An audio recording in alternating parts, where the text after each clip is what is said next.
We've all heard the expression that a picture is worth 1,000 words. But my friends, the same logic can be applied when it comes to our nonverbal communication. Because you see, you can deliver an authoritative message without even saying a word. In fact, it's your nonverbal cues and body language which speak the loudest.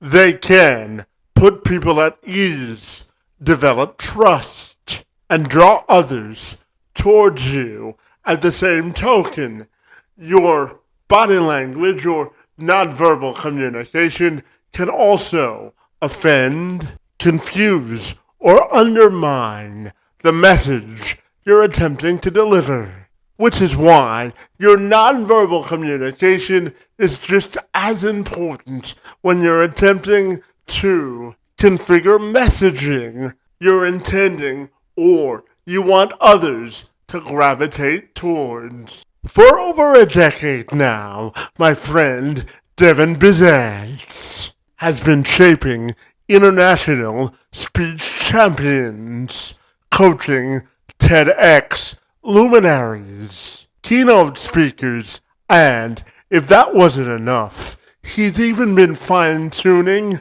$100 million CEO. Devin has spent thousands of hours with the volume off, watching how speakers use their nonverbal communication in order to communicate.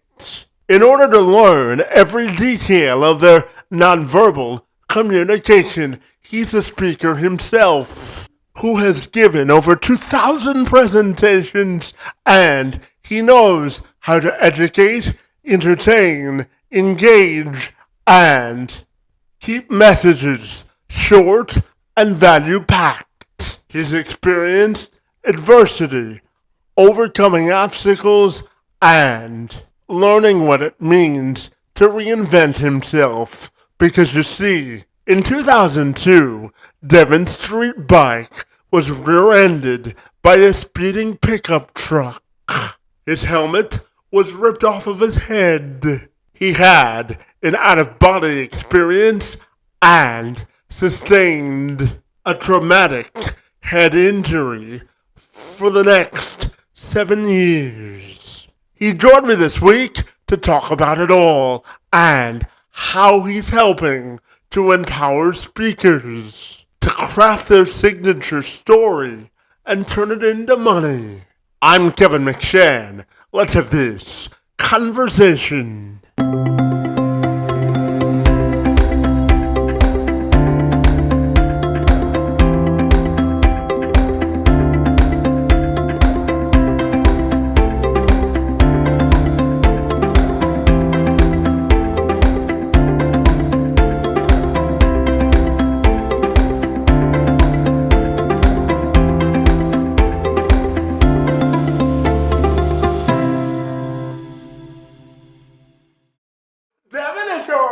My friend, I'll take a moment to welcome you to the program, my friend, and I'm super excited to learn how you help speakers master their nonverbal communication. Great to see you, my friend, and happy Monday to you. It's Monday, huh? Oh, happy Monday. Yeah, it's time to get off to a running start, isn't it? Yeah. Best day of the week, Monday. Absolutely. It's the next chance to make a difference, right? So true. Absolutely. So, my friend, I know that you've spent over a decade studying nonverbal communication of speakers, and you really think it's a great indicator on how speakers can learn to better communicate. So I'm wondering if you can tell me all about your journey and how you got to where you are today, my friend. That's a good question. So, where did it start? It started in 2013, and I was trying to learn speaking, and I just wasn't good at connecting with people. And I didn't have a really big story. You know, you see speakers who have a big story. I mean, they could just get up on stage and share their story and everybody really loves it. But I was more of a normal, everyday kind of person. I would really wanted to learn how to connect with people. So what I started to do was I started to watch a lot of speakers with the sound off, and I just kind of connect. Were they saying the same thing with the sound off as when you turn the sound on? Could you see what was happening with was it familiar? Were their facial gestures the same? And I started to realize that for a lot of speakers who are really great at it, they're saying the same thing with their face, with their body language and their words, and it makes it congruent, right? And so then I started to study a little bit more, and I started to go into I get trained by some speakers like Brian Tracy. I started looking at comedians, and I started looking at improv, and then I started to learn these exercises that I call them, but they're sort of just exercises that they would do that I could show other people, and other people could do them, and then they could improve their speaking game as well. Yeah, absolutely. And Devin, I know that you're a big proponent of learning and growing together, my friend. And Yeah. you've shaped some international speaking champions, TEDx speakers, and you've even helped keynote speakers really refine their own game on stage, my friend. So tell me about the importance and the what you've learned about connecting with people and the secret behind the whole thing, my friend. That's a good question. What did I learn about connecting with people and the secret behind the whole thing? So one thing, a couple of points that I've learned about connecting with people. One is that we want to keep to our point. So we have a point to make. We want to keep to our point because there's two things that people in the audience want to know. They want to know kind of what do they get out of it? And then they also want to know, so what's in it for me? That's one thing that they want to know. What am I going to get out of this? And the other thing they want to know is kind of like, well, what's going to happen? When's it going to end? Like it's not a bad thing that the audiences want to know how long your presentation is. But if we really want to connect with people, then we have to, right from the start, have that big sort of slow down a little bit and really start with a big hook, right? So it could be a question, could be a statement, could be a quote or short story with a hook in it. I like to call it the like a cliffhanger. You open up with a cliffhanger to kind of catch their attention. And you're setting the stage. So from the moment that you get up there, you want to set the tone for whatever speaker you are. And every speaker is a little bit different. Some speakers are really high energy. Some speakers are low energy, right? Some speakers have a really powerful story. Some speakers are really funny. Some speakers are educational, and they don't really, they're more on the analytical side of things. So you really want to identify what it is who that speaker is in particular, and then help them with their own skills and what do they bring to the table as a speaker. So everybody's different. Like the way that you speak is different than the way that I speak. It's different than, I have a good friend. His name is Elvin Law. He doesn't have any arms, right? But so he speaks differently, but he uses his feet for everything. He's just an amazing talker. And he's the one who told me, it comes down to stagecraft. And stagecraft is the art of being able to keep people's attention. Like people have these windows of attention. So if you can do a 90 seconds and then have some kind of a hook in there, and then 90 seconds and ask the question of the audience, and 90 seconds and tell a joke, you're able to keep the audience engaged in what you're saying, and you're having more of a conversation rather than just talking at people. So I don't know if that answers the question, but the short hooks and then the phrases and the questions get people into your conversation. So you're having a conversation with the audience.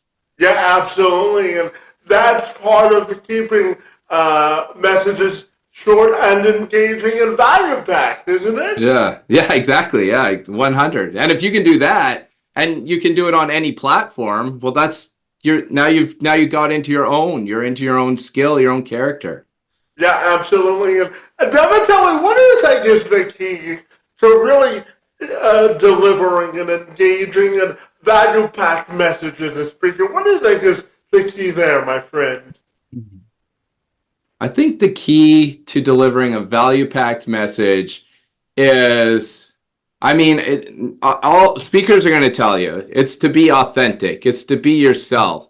But the real key to me is to not be yourself. It's to be the best, ultimate high version of yourself, like the ultimate pedestal version of yourself. And if you put yourself there into an alter ego sort of mindset, like if you look at YouTubers, some of the greatest YouTubers, they go like Mr. Beast, like that's not his name, that's an alter ego, right? And if you look at some of the greatest singers, they have alter egos. So what we want to do to really get our message, make sure it resonates with people, is to figure out what our highest level of speaking is, and then how do we get into that mindset every time that we get on stage. And I really believe that if you can get into your highest version of yourself and you get up there and you do everything at the highest level of what you can do, then your message is going to go a lot deeper than someone who's just being in their authentic, normal, everyday conversation self. Yeah, absolutely. And Devin, now I want to talk to you about the relationship with resilience as a speaker, and I'll use myself as an example. So, Devin, I now get paid as a professional speaker to tell my own personal story about it. And at the age of 9, my friend, I was told by a doctor that I wouldn't be able to walk for the duration of my life because of the severity of my cerebral palsy. When I was born 3 months premature, and I wasn't supposed to live past 3.5, and I'm now 35. And I always tell people to get in touch when I talk to businesses about the importance of hiring people with disabilities, to get in touch with their relationship with resilience, my friend. So as a speaker, how important is it to get in touch with your relationship with resilience in your view, my friend? Well, first of all, I love your story, my friend, and I love that you're going around and speaking about it. And I think that first and foremost is the ultimate, that's so many people crave to have that, to be able to go around, tell their story and get paid is amazing. I think that resilience on stage, it comes from your ability to get up there and do it and be okay with bad performances and be okay with failures and be okay with those times when you didn't do as well as you want, and be okay with I can give you an example. I went on stage multiple times, and I did, like this one time, I put myself into hypnosis in front of the audience, and I was trying to show them how self-hypnosis can help you. And when I went into this state of hypnosis, I opened up my eyes after I did a little blurb, and everybody was looking at me like, what the heck? Like, what happened? And I went around, I was asking people, oh, what did you think? People were giving me negative feedback. Like, it was, I don't know, I didn't get it, and, all of these things. And then this one person at the very end of it, she said to me, I love your voice, and I could have just listened to it all day. So I think that, to answer your question, your ability to go up there and just go do whatever you're feeling like doing, if your jokes bomb, fine, excellent. If your presentation doesn't hit the mark, that's okay. You're still going to get up and go do it the next time. And sometimes, like after that presentation I just told you about, it took me like 2 weeks before I was embarrassed. I felt guilty, like as if you saw it anyway, right? But I still had that feeling within me. And then the next time I got up, and no kidding, I did better than I did before. And then I'd lose a speaking competition. I'd enter a speaking competition, bomb, lose it, feel terrible, and wait a week or so, get back on stage. And again, my speaking game would elevate. And every failure that I took as a speaker helped me become a better speaker, ultimately. Yeah, absolutely. And Devin, I know you're someone who says it's not what you say, but how you say it that matters, my friend. So tell me, what's the key to perfecting a great speech delivery? What are your thoughts there, my friend? Yeah, this is a good question because, I do say, I have said that, I do say that. It's not what you say, it's how you say it. But I also think that it's also what you say. I think that they're both equally as important. Like how you say something and how I say something might be different, but the words are still important, right? Like it's got to be, so you got to have them both. You have to have that component. So if you have something that is like something that is powerful and you want to say it with the ultimate of however you say it, like that's the thing. If I said something to you like this, if I said, hey, I'm really excited to be here today, do you believe it? Not really. Yeah, right. So now we have to think about that. That's our tonality. So our tonality is a part of the delivery of our words.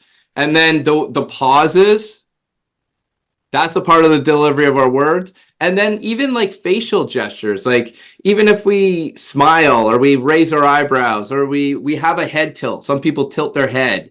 And those little nuances are what help our message get into the delivery. And then moving our arms, like we raise the energy. We can raise the energy when we get our hands up here, or we can lower the energy when we have something very like serious that we're talking about and we have our arms down to our side. But a lot of speakers get stuck. They'll do one thing. They only have one tonality. Their tonality doesn't go up and it doesn't go down. It just sort of stays flat. Like your tonality goes up and down a lot, right? Like I can tell you get excited, you come down when you're asking these serious questions. That's what all speakers need to be able to adapt is the tonality, is the way that they pause, their facial gestures, is the way that they raise their hands and raise their voice with it, and the way that they drop their hands and drop their tonality as well. And I think that all of those components with the right word. So it should be what you say is important, how you say it is equally important. Yeah, absolutely. And Devin, as a speaker, we're always trying to build consensus with audiences and really giving them takeaways that they can value after the speech is over. So tell me, my friend, what do you think is the key to building consensus and a memorable speech as a speaker? That's a great question too. You got all these great questions. I love it. I think that one key is repetition. And a lot of speakers don't tap into that repetition of repeating their message throughout. So if you have a message that you want to deliver with someone, let's say, I don't know, what are some messages? Let's say it was even like never give up. If that was your message and you somewhere at the front, you'd want to anchor that in, like about never giving up. And then in the middle, you'd get anchor, and this would be cliche, right? But it's still a phrase you could use. You get in the middle, never give up. By the end of your talk, you want to have the audience like really finishing your sentence. Basically, like you put your hands up and they're shouting out, never give up. And I know for a fact that speakers who have sort of this catchphrase that they can put into their speech and have the audience really shout back their catchphrase, whatever it is, that can elevate the audience's participation. And even speakers like Les Brown always, and lots of motivational speakers do this. They just have the audience shout out something like I.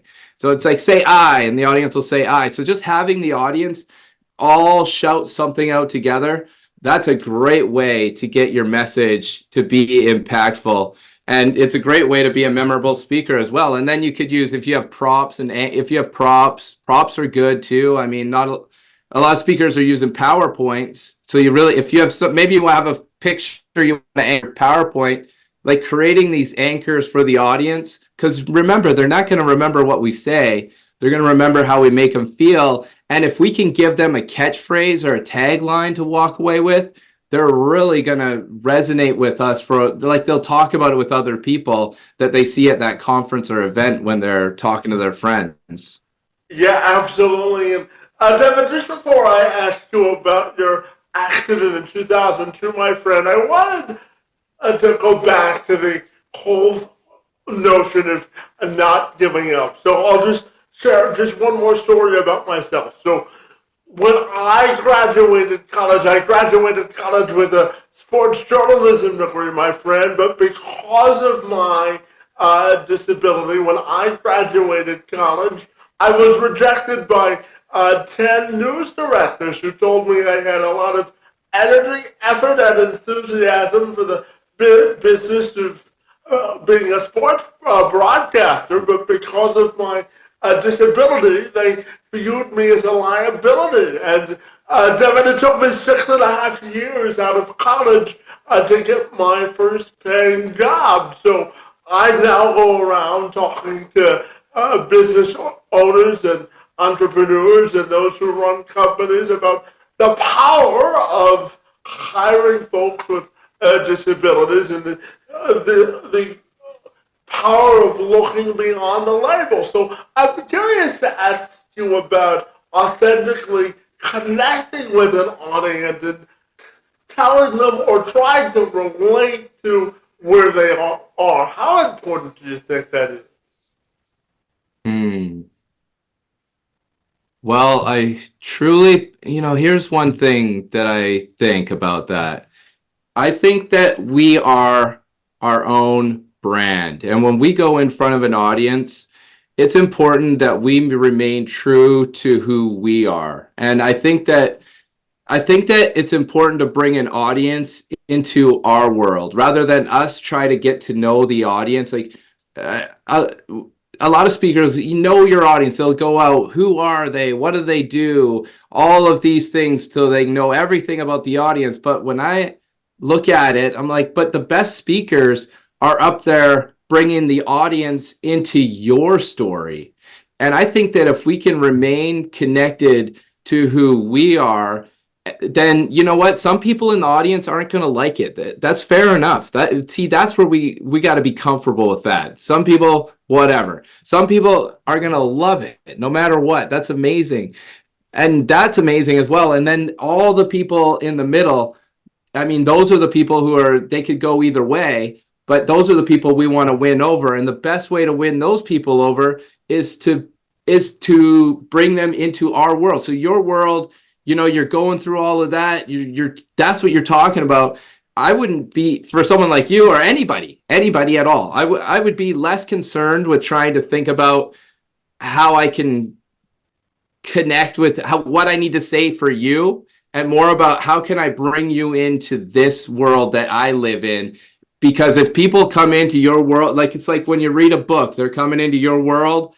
Now they're having all their little feelings, whatever's going on, but you're bringing them in rather than you try to get out of your place and into their place. And I think that's a great speaker brings people in and worries less about trying to go out to them. Yeah, absolutely. My friend, I want to talk about your accident that happened in 2002. My friend, I know that you were on a street bike and you were rear-ended by a truck, my friend, and it changed your life. So tell me about the experience and how it's molded you into the person you are today. Yeah, I was driving my street bike on a highway late at night after work, and a truck hit me from behind. He was doing 140 kilometers an hour. My helmet popped off my head, and I came out of my body, had an outer body experience. And I came to for 1 second on the pavement, and then I passed out again, and I woke up like a week later in the hospital, and I didn't know who I was or where I was. So that was really confusing, because when you don't have any clue of who you are, how you got there, where you are, you just feel like you're living in a nightmare. And every day when you wake up, or every time you go to sleep, like you're just trying to sleep more because you think, if I just wake up, I won't be in this nightmare anymore. And that's not the case. Over time, over the course of like 6 months, 8 months, you begin to start to even accept it or figure out that you're not just living in a nightmare, and you have to start to do something about it. And I think that what it really taught me going through that experience was that there are people and entities out there that really want us to stay a victim, okay? And if we stay a victim, then we can get things like, I had a lawyer, right? And the lawyer wanted me, if I was a victim, then I could get paid more, and I would have all these problems. So they would tell you, you're going to have all these problems in your life. And for me personally, I was like, no, I'm not. I'm going to do this. I'm going to achieve that. And I think that when you go through these situations, that you really get like, you get to figure out where you are on that podium, and you get to make that decision. So you can decide, are you a victim, or are you like you or I, are we just going to keep on going and you got all those rejections, right? Now you're like, did you even care about that when you got them, or did it hurt you, or what happened with you there? Well, what happened when I graduated college, Devin, I was so committed to wanting to become a reporter buddy that I volunteered for 4 years without a paycheck, buddy, at a local television station. And through that, buddy, I worked with the Ontario government to appoint a special master to look into hiring folks with disabilities. So I am a firm believer that everything in life happens for a reason, and that we all have a definition to our own story, right? I'm a firm. My wife, that's a saying in our family. Everything happens for a reason. So whenever something happens, we're always like, everything happens for a reason. And I'm like you. Everything happens for a reason. So it's just about figuring out what is the reason, and how can you get the most, how can you give everything and just keep on going and never really let it. I mean, it's hard to not let stuff phase you, but at some point you have to just learn to just be resilient, just keep moving forward. Yeah, absolutely. And my friend, I know that you have 3 goals when you help people to increase their wealth, health, and happiness, my friend. So tell me all about it.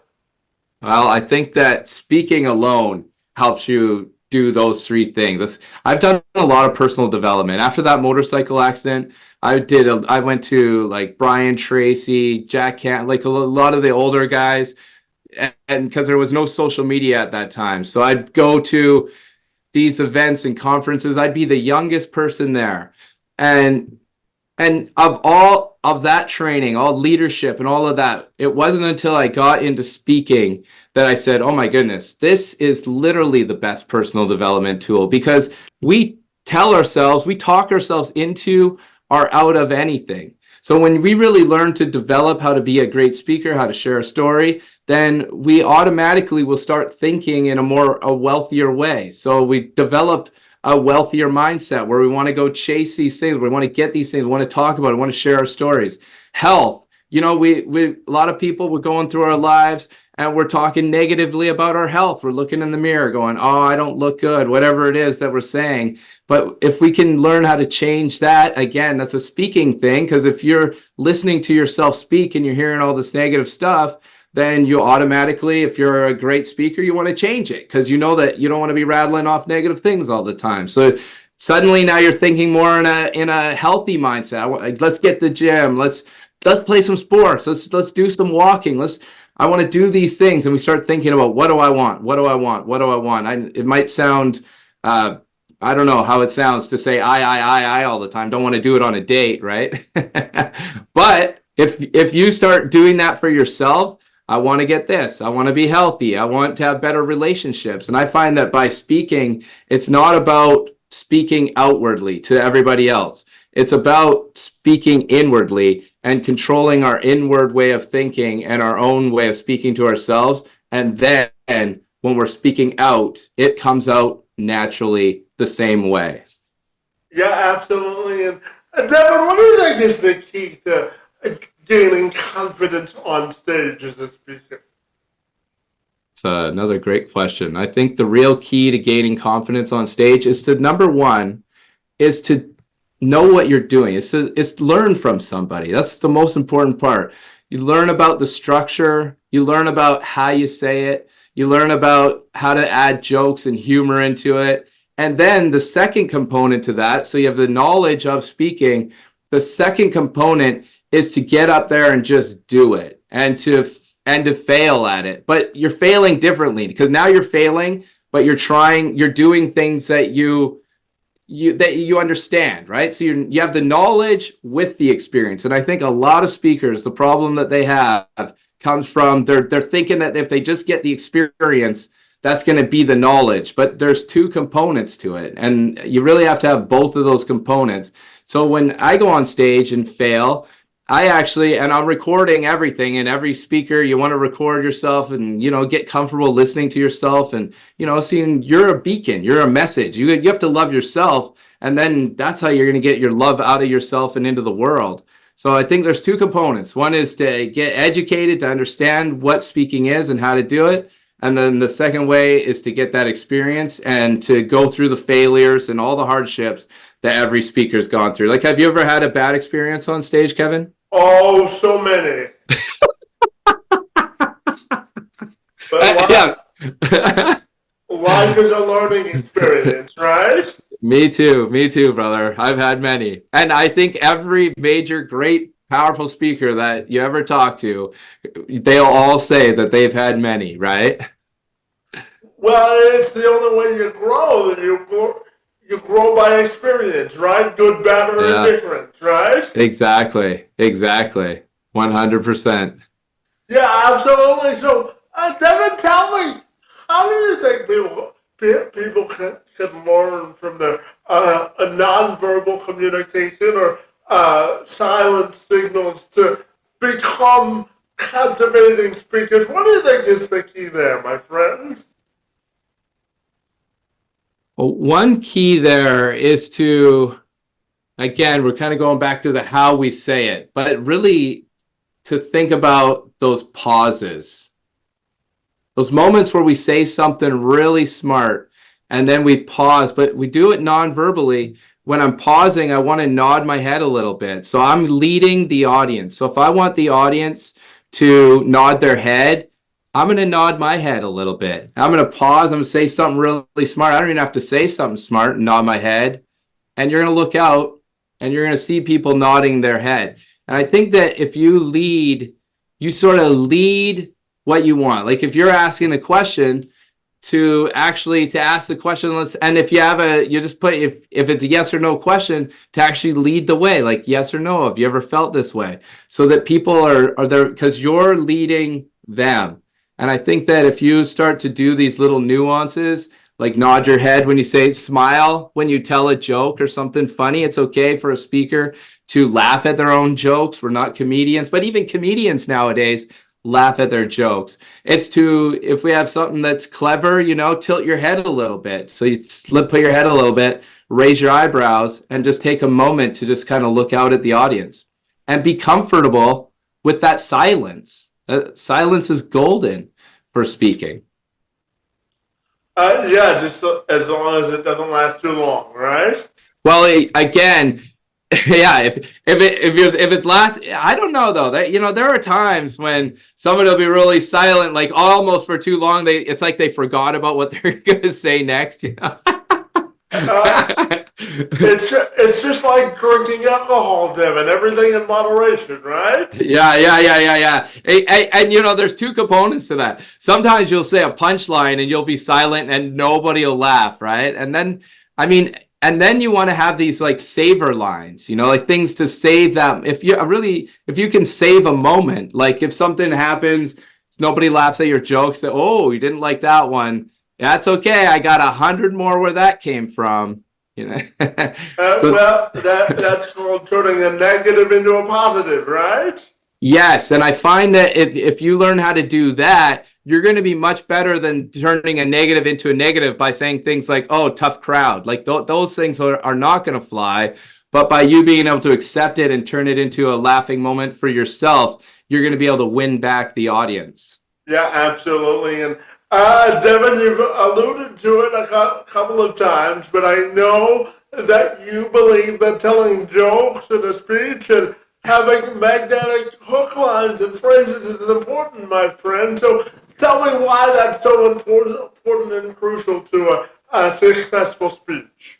Yeah. I'm curious. Do you use a hook line or a catchphrase when you have a catchphrase for your presentations? Yeah, so the one that I have always lived my life by, Devin, is that inclusion is the gateway to independence, and everybody's portrait of success is different. And I always tell people that their only standard of expectations they have to meet in life are their own, because if they don't meet their own level of expectations, it's hard to meet anybody else's, right? So those are my top three for sure.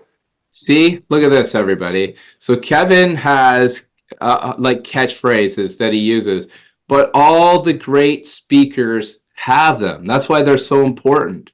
I mean, I use one like tune in and turn on, but then I'll use some catchier, like some shorter ones if I have a shorter presentation where I'll just have the audience shout out something like heck yeah. So I'll say something, then I'll be like, you guys, now everybody say heck yeah. So the reason why you want to do this is, first of all, it's stickier. If people can hear it over and over in repetition, it's going to stick in their minds, because again, they're not going to remember what we say. And the second reason why we want to do it is because we're getting them involved. And if we can get them involved, even a simple key takeaway, and we repeat it, and if we can have them repeat it in some way, then they're really, that's what you want. You want them to walk away with a message or a saying or a phrase. And whenever they think of you, or whenever they think about that topic that you're talking about, that they automatically, unconsciously, boom, your voice and your words pop into their head. So I really think that having an anchor phrase is, every major great speaker that I know has one. So I mean, I think that it's important. If everybody else is doing it, there's a reason why they're doing it, and there's a reason why it works. Well, in simpler terms, Devin, if you have an anchor phrase or something that you're specifically known for, the more money you can make, right? 100. What, and if you look at people like, if you look at someone like Brene Brown, like guilt and shame, like they can come down to a single word. Like Tony Robbins, he talks about fear, but that, like, it's like they have a single, like they think about you, there's a single thing that you tackle, then your money goes up and up and up. And if a lot of the great speakers, that's a really good point. A lot of the great speakers can be just summed up into one like emotion or feeling, and then all of their sayings break out from there. Yeah, absolutely. And Devin, the last speaking question I have for you before I have a little bit of fun before we end our conversation is about persuasive language and strategically structuring a speech, my friend. So how do you think those two things are interconnected? Well, persuasive language is a big one. For example, if we took the word don't, and there was a famous study done by Daniel Wagner in 1981 where he brought all the people in the room. Everybody knows the study, I'm pretty sure, but he said, he brought them all in the room, don't think about a white elephant. And whatever you do, just don't think about a white elephant. And then he said, well, what are you thinking about? Our white bear. There's a white bear. Sorry. He said, don't think about a white bear. Just whatever you do, try not to think about a white bear. Don't think about a white bear. And then he asked them, what are they thinking about? And obviously everybody said they were thinking about a white bear. A white, yeah, absolutely. Yeah. Okay. So there's the first. When we're dealing with suggestion, we have direct suggestion where I say where I would tell you directly what I'd want you to think about. Like I want you to think about achieving your dreams and your goals. And then we'd have these indirect suggestions where we're like telling you, don't think about a white bear, but yet you're still thinking about it. Well, that's the art of persuasion, is how do we get people to think about the things that we want them to think about, and how do we do it either directly or indirectly? And this is a really big topic. We could go deep. I'm not going to go too deep into it here, but there's another key phrase. But if I were to say something nice to someone, and then I said, but I don't like this about you, and they walk away, what are they going to remember? They're going to remember the negative, right? Yeah. So when we're speaking, we really want to become aware of this. So we want to become aware of maybe putting the negative first, and then but da da da da da. And don't think about how this is going to change your life. Don't think about how you're going to be so much better. What I want you to think about is boom. So we're using direct suggestion and indirect suggestion to help guide people's minds for what we want them to think about and what we necessarily don't want them to think about. And then after that, we have a series of words and phrases that we can use to become more and more influential when we're talking to people. Does that answer your question? Yeah, absolutely, my friend. And Devin, I know that we both share the distinction of being proud Canadians, my friend. So whenever I interview a Canadian, I always ask them, what's their favorite part about being from Canada?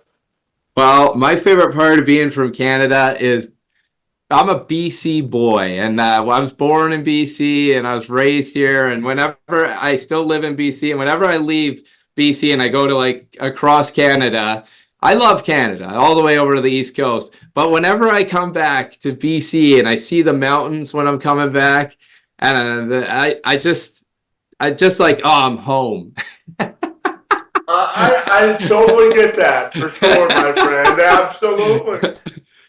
And Devin, I'm talking to you this month, but if you didn't know, July is a Disability Pride Month, my friend, and it's intended to celebrate all the positive contributions of folks with disabilities, just like me, my friend. So tell me, why do you think celebrating disabilities is important?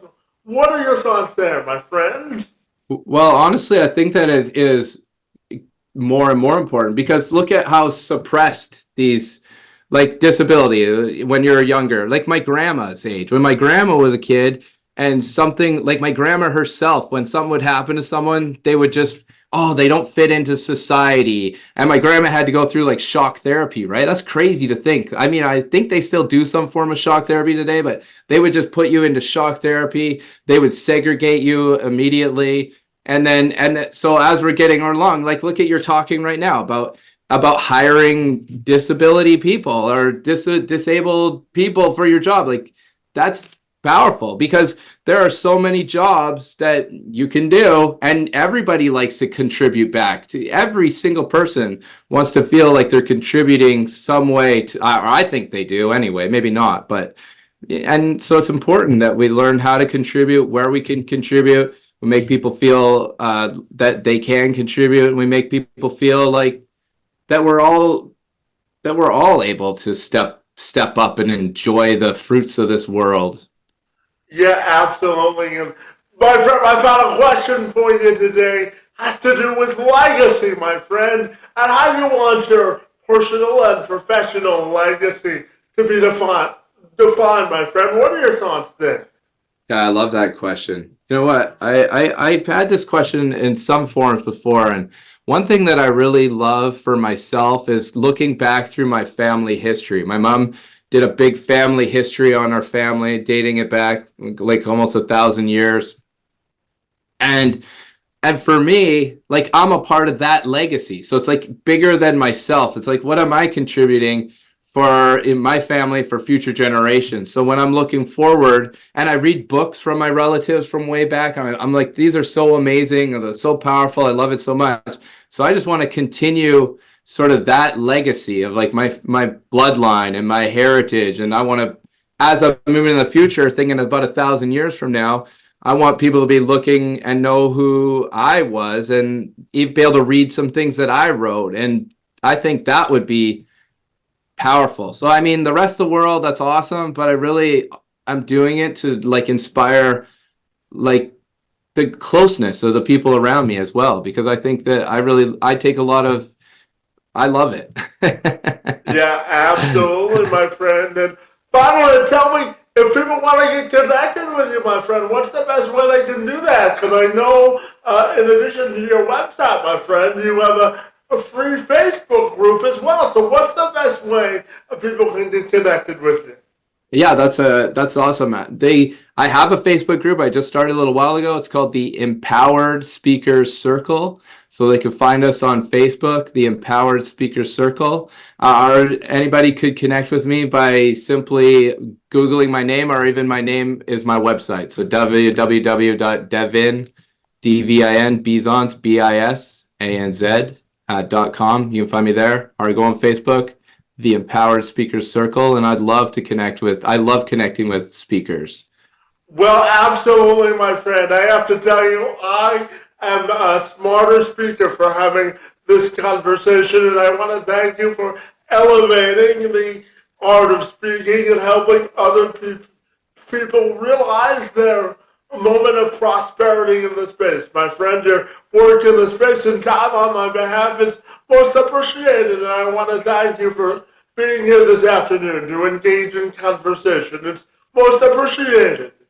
I love what you're doing, Kevin. And I know that you're one of the speakers with the great, amazing story. And I think that's so powerful. And I love where you're going. And I just think it's amazing. So you have yourself, I love it.